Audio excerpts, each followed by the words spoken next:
అసలు బడి పిల్లగాండ్ల మీద ఈ ప్రభుత్వం ఎందుకు ఇంతగానం కోపం పెట్టుకున్నదో నాకైతే అర్థమైతలేదోల్లా.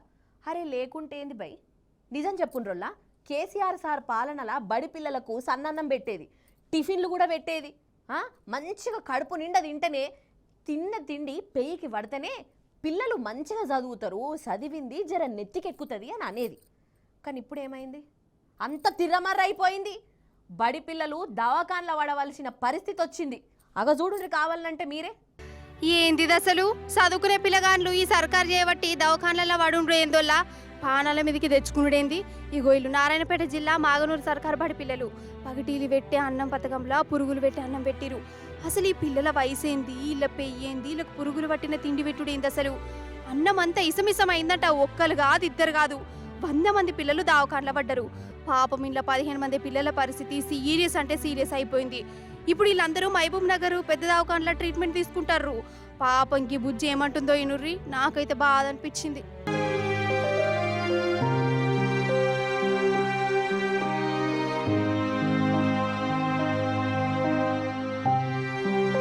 బియ్యం కొంచెం కొంచెం ఉడికినా కొంచెం కొంచెం ఉడకలేదు.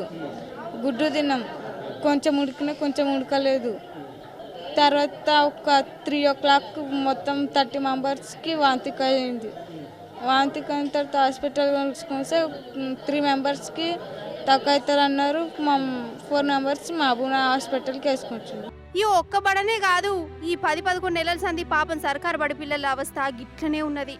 సార్లు చక్కగా ఉంటలేరు, హాస్టళ్లలో తిండి చక్కగా పెడతలేరు, మధ్యాహ్నం భోజనంలోనేమో పురుగులు ఎలుకలు.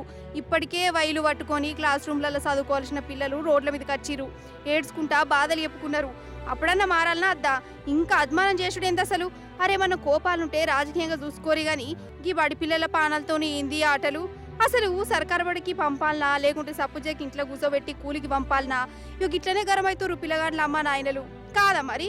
వీళ్ళు రెక్కల కష్టం చేసుకుంటా పిల్లలు సర్కారు బల్లెనన్ను చదువుకుంటారు తీయని అనుకుంటే అసలుకే మోసం కాబట్టే. అంతేనే కాదా, మీరే చెప్పుర్రి.